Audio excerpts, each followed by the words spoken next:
It was a crisp October afternoon in Elmridge, Washington, the kind of day where the sunlight dances through amber-colored leaves and the smell of wood smoke hangs faintly in the air.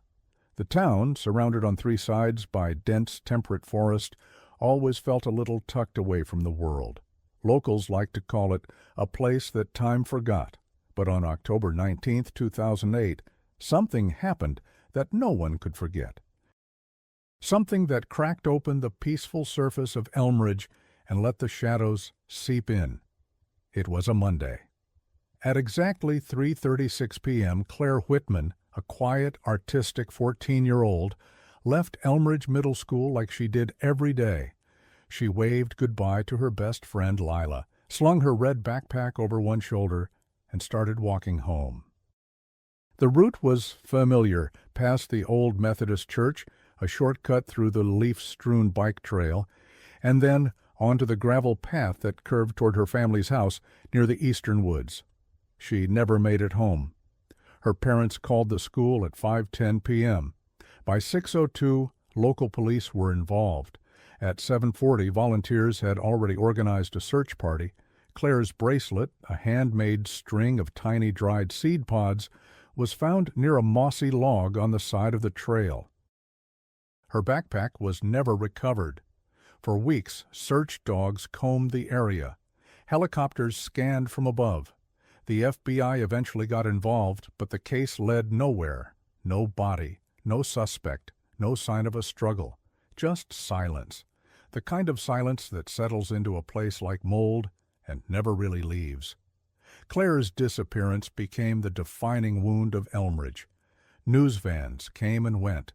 Rumors grew like wildflowers. Some said she'd run away.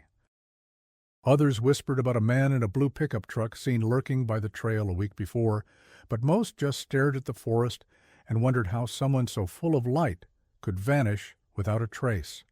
Then, 15 years later, something changed. It was October again. Same cool air, same flickering sunlight through the trees. Lily Hartman, a 27-year-old wildlife biologist, was doing a routine tree health assessment in the forest bordering Elmridge when she noticed something strange, something hanging, almost hidden from a low branch of a towering red cedar. It was brittle, brownish, and delicate, a bracelet, woven with tiny seed pods. She reached up, tugged it gently, and it crumbled slightly in her hand. One of the seeds fell into her palm, a white elm native to the region. She froze. For a moment she couldn't breathe. Her mother had told her about the bracelet. Everyone in Elmridge knew about it. It was Claire Whitman's, the missing girl, and it hadn't been there the last time Lily passed through this area just 2 weeks before. Something, or someone, had returned it. Claire Whitman was the kind of girl whose absence felt louder than her presence. Not because she was invisible, but because she was gentle. She didn't take up space. She colored it subtly, like watercolor on parchment. She was born in Elmridge and never left it. The youngest of 2 daughters, Claire was often found sitting on her bedroom floor making bracelets from leaves, twigs, and beads she collected on her walks. She had a quiet laugh, a curious heart, and a tendency to listen more than speak. She loved trees, especially elms. Every spring, she would collect seeds dropped along the sidewalk and store them in jars labeled by date and location. Her dream was to become a botanist. She wrote about it in her journal, the one her mother, Deborah Whitman, kept in a sealed box under her bed since the day Claire disappeared. Claire's older sister, Rachel, was 20 when Claire vanished. Now, in her mid-30s, she had become the unofficial voice of the Where is Claire movement online. She gave interviews, ran an awareness blog, and kept a candle lit in her window every night for over a decade. But grief changes people. Rachel now lived in Portland, rarely came home, and hadn't spoken to her mother in 3 years. Their last argument ended with Rachel shouting, "She's gone, Mom! Keeping her room like a shrine won't bring her back." Still, Deborah kept everything exactly the same. Claire's backpack, the one that had never been found, was replaced with a replica. Her books still sat on her desk. Her final drawing, A sketch of a red fox in graphite was pinned on the corkboard beside her bed. Deborah never moved on, because deep down she believed Claire had never moved on either. When Lily found the bracelet in the forest, she didn't call the police right away.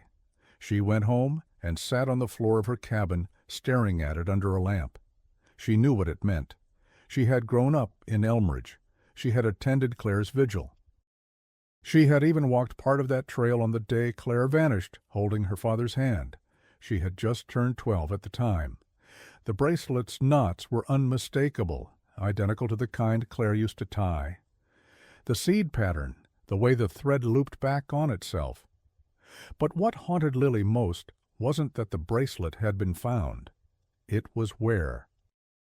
The red cedar it was hanging from stood about 3 miles deep into the eastern forest. Beyond the mapped trail, past the posted warning signs, into what locals called Whispering Hollow. A place people didn't go. Not anymore.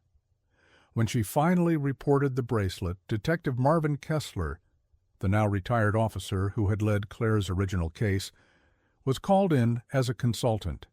He was 72 now, slower, but still sharp. He looked at the bracelet, held it gently in gloved hands, and whispered, "This is hers." Then he turned to Lily and asked something strange. "Did you hear anything when you found it?" She shook her head.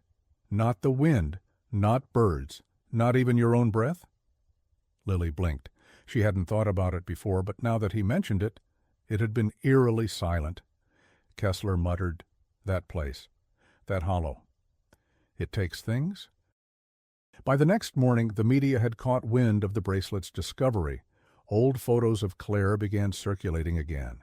Her yearbook photo, her 8th grade art contest ribbon, even her 5th grade class picture, where she had won Most Creative. Rachel flew in that night, her heart pounding with a mix of dread and hope she hadn't felt in. She met her mother on the front porch of the Whitman house. They stared at each other for a long time before Rachel whispered, "You were right to keep the candle lit." Deborah didn't answer. She just opened the door and let her daughter in. Together they walked into Claire's room, and as Rachel looked at her sister's drawings, her gaze froze. A sketch dated October 17th, 2008, 2 days before Claire vanished. It showed a tree, tall with twisting roots, and a scar down the bark. Hanging from one of its branches was a bracelet, her bracelet. And underneath the drawing, Claire had written just one word, "Wait." The next morning, fog pressed low against the forest, the kind of fog that makes sound feel muffled, like the world is wrapped in cotton. In town, people whispered again, the same way they had 15 years ago. At Elmridge Coffee House, someone had printed out Claire's photo and taped it to the window beside a lit candle. Just below it, someone else had scribbled with a marker, "She never left." But this time it wasn't just a girl who vanished. It was the feeling that she might somehow still be out there. The search resumed, but not in the same way. It was smaller, quieter, and not everyone agreed it should happen. Sheriff Dale Marson, who'd replaced Kessler nearly a decade earlier, wasn't convinced the bracelet meant anything. It could have been planted, he argued. 15 years is a long time. People forget where they drop things. But Rachel didn't. Neither did Lily. And when they went back to Whispering Hollow, this time together, they brought something with them Claire once made, a map. Claire had loved maps. As a child, she would draw trails behind the house, naming secret places like Fern Alley, Fox Rock, and the Listening Tree. Deborah kept those drawings in a box, never realizing one of them matched a real part of the forest, almost exactly. The bracelet had been found near the spot Claire once called the Waiting Tree, and that was just the beginning. Rachel and Lily moved slowly through the hollow, GPS off, guided only by Claire's childhood drawings and instinct. Birds stayed silent. No breeze moved through the leaves. The deeper they walked, the more the forest felt wrong. That's when Lily noticed the second thing, on a nearby tree, a fresh mark. a slash, like a knife had scraped it recently. Just above it, barely noticeable unless you were looking, was a tiny seed pod tied with thread and pinned with a splinter, the same kind Claire used in her bracelets. Rachel felt her breath catch. She reached into her pocket and pulled out a copy of Claire's last journal entry, photocopied and worn from handling. "If I can't come back, I'll still try to speak. Look for the signs. I'll use what I know." Rachel whispered she meant this. This is her. Later that night, Rachel sat at the kitchen table, surrounded by Claire's belongings. Deborah paced in the hallway, unsure whether to be hopeful or terrified. The silence between them was heavy, broken only when Rachel asked, "Do you still have the camcorder?" Deborah blinked. "From her birthday?" Rachel nodded. "The one from the day before she disappeared." They dug it out of the closet. The charger barely worked, and the screen flickered. But when the video loaded, both women held their breath. Claire appeared on the screen, laughing shyly as she unwrapped a small gift, a new sketchbook. Her fingers touched the cover gently, and she whispered, "Now I can draw the tree." Rachel paused the video. "Which tree?" They brought the tape to Kessler. The retired detective had seen a lot in his time: broken people, false confessions, dead ends. But nothing like this. He leaned forward as Claire said the words again. "Now I can draw the tree." He rewound and played it once more, noticing something neither of them had. In the background, just behind Claire's shoulder, was her bedroom wall. Pinned to it, barely visible, was a pencil sketch of a tree with a hollow trunk. Not the waiting tree, something else. This one was labeled the listening tree. Kessler's eyes narrowed. "She never showed us this." Rachel whispered, "What if she didn't get the chance?" That weekend the three of them returned to the forest, Rachel, Lily, and Kessler. The old detective insisted on coming, even if his knees protested with every step. It took them hours, but finally they found it. A massive ancient tree with bark that twisted like sinew, its base split into 3 roots forming a natural seat. And inside the hollow trunk, almost perfectly hidden unless you bent down and looked sideways, was something impossible. A scrap of cloth, faded, worn, red, like Claire's missing backpack. Lily reached inside carefully. Her hand trembled. Out came a drawing, sealed in a plastic sleeve. It was crude, rushed, pencil on paper, but unmistakably Claire's style. The picture showed a trail, a hand reaching out, and at the bottom, one word: run. That night, Kessler sat alone in his den, the drawing laid out in front of him. He pulled out the old case file, yellowed, thick, full of photos, timelines, theories. He flipped through it slowly, stopping at a name: Nathan Deeks. A reclusive man, lived in the woods east of Elmridge, questioned briefly during the original investigation, but released. No criminal record, no clear connection to Claire, just strange. Back then, people called him the Quiet Walker. Said he knew the woods better than anyone. Claimed he used to leave carvings in trees to speak with the forest. Kessler closed the file. What if Claire had found him? Or worse, what if he'd found her? Lily did some digging of her own. Nathan Deeks hadn't been seen in years. His cabin, once located just beyond Whispering Hollow, had burned down in 2011. No one knew if he'd died or simply vanished into the trees. But an old park ranger remembered something chilling. He came by one fall, the ranger said, asking if the woods could remember a secret. When pressed, Deeks had simply smiled and said, "Some trees hold memory better than people." Rachel was spiraling. Her sister had been alive, at least for a while. These weren't just clues. They were breadcrumbs, deliberately left. But for who? Why now? Why 15 years later? And then another question struck her. What if someone's trying to lead us back, not to find her, but to finish what was started? That night she woke up at 3:12 a.m., the exact time Claire had been last seen, and found a small seed pod on her windowsill. It hadn't been there when she went to bed.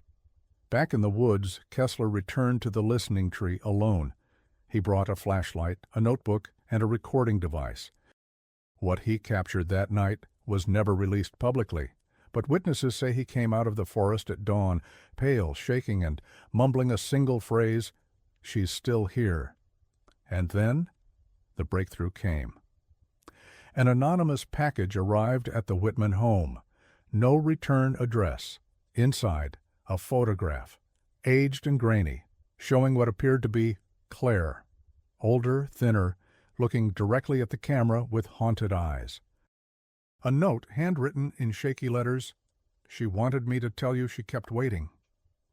And a bracelet, this one made of thread and metal. Not seed, with a single engraved word, "Listen." Rachel fell to her knees. Deborah fainted. And the entire town of Elmridge held its breath. For years, people had whispered that Whispering Hollow was cursed, that something or someone had laid claim to those woods, but most dismissed it as folklore. Old wives' tales, stories to keep kids from wandering too far from home. But the note changed that. "She wanted me to tell you she kept waiting." Someone knew Claire. Someone had seen her. Someone, somehow, had helped her, or kept her, and that someone had decided it was time to speak. The photograph was examined by forensics. Despite its age and grain, facial recognition confirmed an 87% match to Claire Whitman. The image had no digital signature. It was printed on old film stock. The timestamp had been scratched out. She looked older, maybe 20, 21, eyes sunken, hair tangled, expression vacant, but alive. Lily noticed something strange in the photo. Behind Claire, barely in frame, stood a tree stump carved with markings. Not letters, symbols. They resembled the same ones once seen etched into trees around the hollow. Rachel remembered something from Claire's sketchbook. She ran upstairs, opened the last page, and held it beside the photo. Perfect match. The carvings were coordinates. Lily, using GIS software and old forestry maps, triangulated the pattern. The markings pointed to a particular patch of land, one that had never been surveyed properly due to unstable terrain and old landslide risks. They returned to the forest. It took them hours, but finally they found it. Buried beneath layers of leaves and bramble, hidden by time, was a trapdoor. Wooden, heavy, rotted in places, held shut with a rusted latch, but not locked. Rachel hesitated. "We should call the police." But Lily shook her head. "If we wait, whatever's down there might disappear again." They opened it. The smell hit them first. Damp earth, old iron, mildew. A steep staircase led into darkness. They lit flashlights and descended slowly, each step creaking under their weight. The tunnel stretched forward, narrow and winding. The air was stale, almost dead, and then a door. Steel, scratched, closed. Lily reached out, touched the handle, and found it cold. She turned it. Inside was a room. Stone walls, no windows, a small cot, a rusted bucket, an old journal. And on the wall, scratched over and over, in childlike letters, "I am still." In the corner sat a pile of bracelets, handmade, some with seed pods, others with bits of thread, fabric, bark, each one dated, each one placed there year after year. They brought the journal out into the light. It had water damage. Several pages were stuck together, but the writing was unmistakable. Claire's, her loops and swirls, her small neat letters. The first entry read, October 20th, 2008. "I woke up here. I don't know how I got here. I called and called. No one came. I think I was hurt. I don't remember. I'm cold. I want my mom." Another, November 12th, 2008. "There's a man. I hear his boots above me. He leaves food, doesn't speak. I call him the Walker." And later, March 2nd, 2009. "I made a bracelet with a thorn. I'll leave it at the base of the listening tree. If someone finds it, maybe they'll know I'm here." Rachel's hands trembled as she flipped through the journal. The entries became scattered, more emotional, some incoherent, but one stood out. Dated 2011. I heard a voice, a girl. She said my name, but when I shouted back, everything went quiet. I think they're afraid of her. Kessler sat in his truck staring at the tunnel site. When Rachel brought him the journal, he read every word, slowly, methodically. He closed the final page and whispered, "She wasn't alone down there." Lily agreed. The structure had two small side rooms, one completely empty, the other had drawings on the walls, stick figures, trees, a fox, a house with smoke curling from the chimney. Underneath, written shakily, "I lived here too." The media exploded. Elmridge girl held in underground cell. Claire Whitman's journal found after 15 years. Is she still alive? Searches resumed. The woods were combed again, this time with cadaver dogs, forensic teams, drones.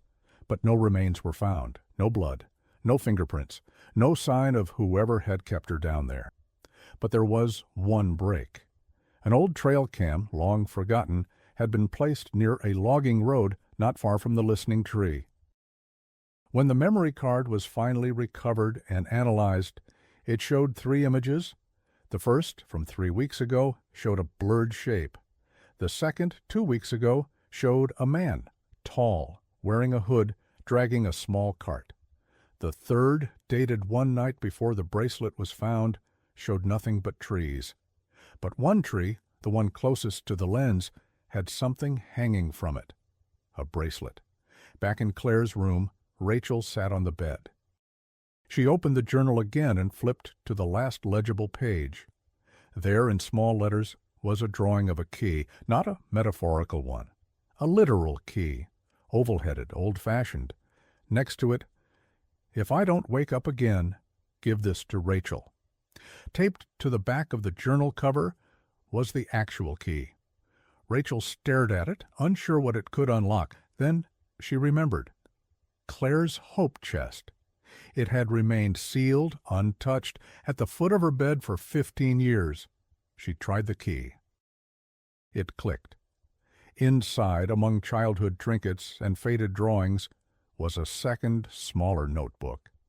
One Claire had hidden from everyone. It began with a question.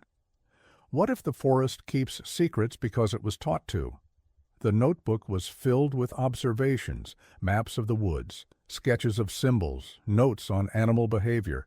Claire had become a silent observer of her surroundings, even while trapped. She described hearing voices outside, not often, maybe once every few months. But she recognized one, Nathan Deeks. She wrote, "He talks to the trees. I hear him whisper. I think he believes they whisper back." Another entry. "He left food once, but not for me. He left it at the stump, said, 'She's not ready yet.'" I didn't understand. I don't think I was the only one. Everything changed when DNA results came in. Samples from the journal pages, the trapdoor handle, and the steel door matched Claire, confirming she had been there. But there was a second DNA profile present on the bracelet left on Rachel's windowsill. Not Nathan Deeks. A woman, unidentified, between 25 and 35 years old. Possibly a former victim, or something else. And then Rachel remembered. The note in the anonymous package didn't say, "I wanted you to know." It said, "She wanted me to tell you." The final twist came not in the woods, or the journal, or the photos. It came in the yearbook. Lily was combing through Claire's old 8th grade yearbook when she noticed someone strange. A girl named Eva Dunning, transferred mid-year, only appeared in one photo. No quotes, no clubs, no friends listed. The photo itself looked off, like it was added at the last minute.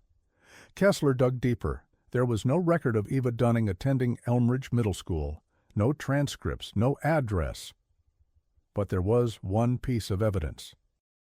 The photographer who took the class photos had saved the negatives, and in the strip of film, the frame with Eva's picture had been spliced in, faked.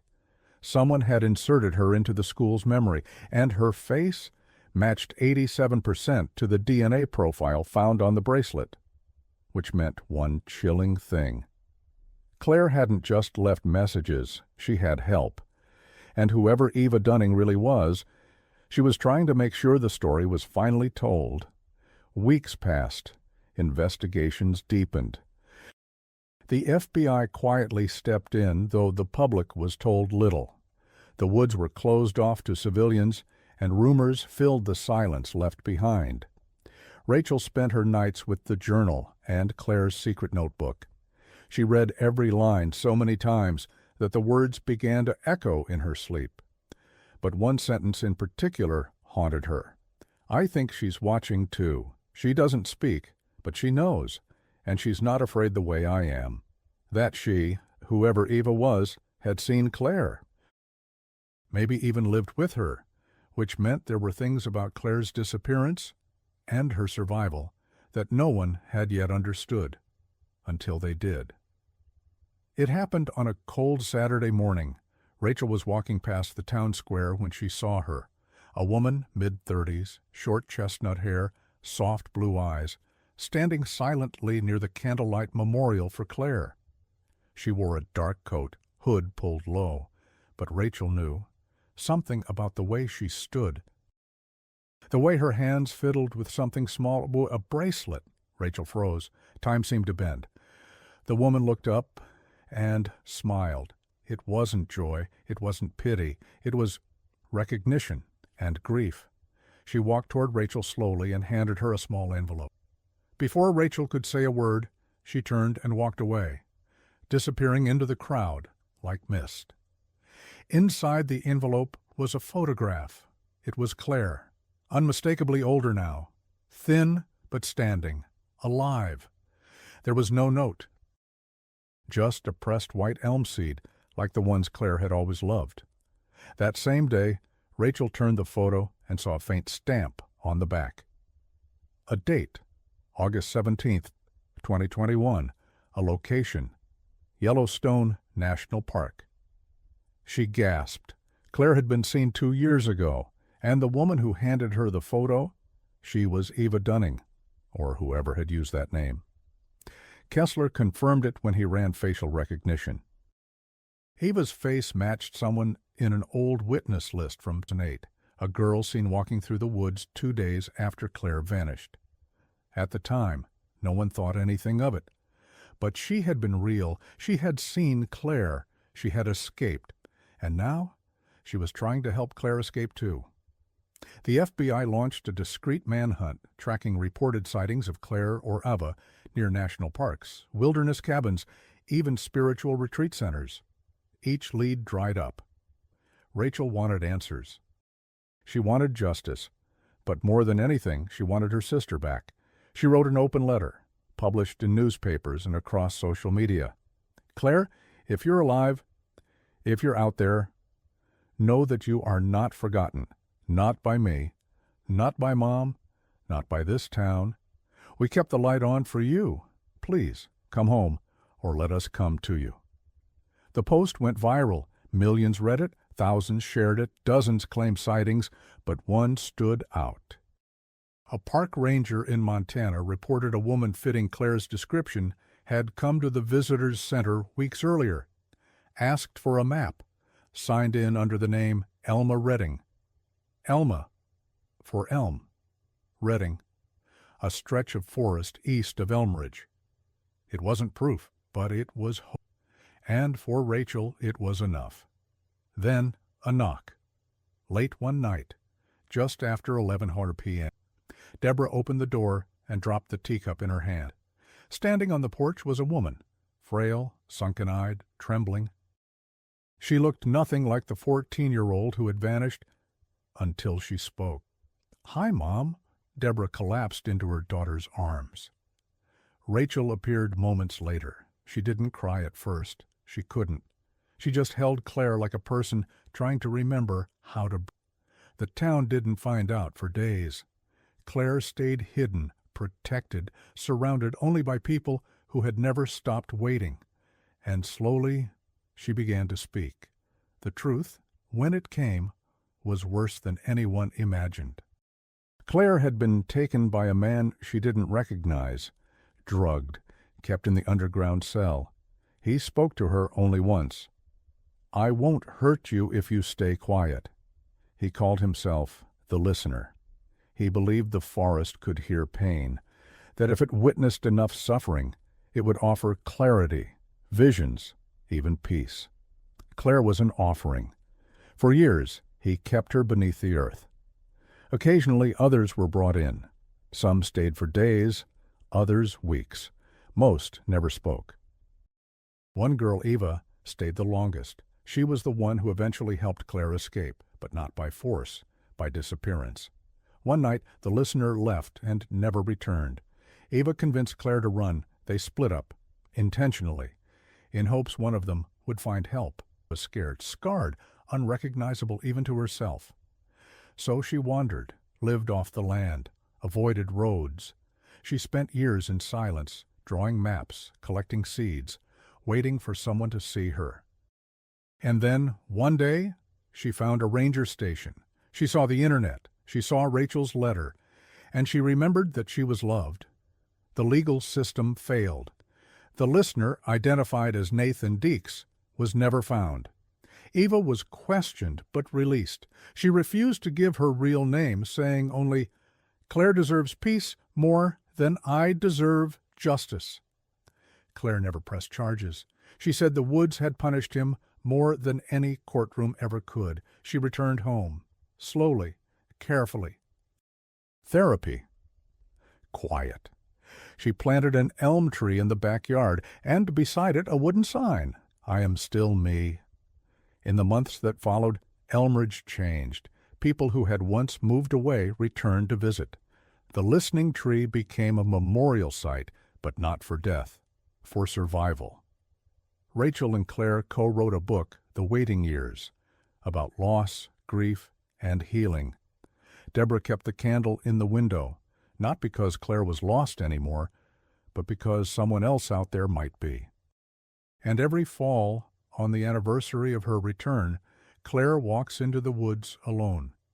She lays a seed pod at the base of the tree that saved her, and she whispers, "You listened, and now I am free." Some stories don't end with answers. Some end with survivors. Claire didn't return to be a symbol. She returned to be herself, and sometimes the greatest mystery isn't where someone went. They found the strength to come back.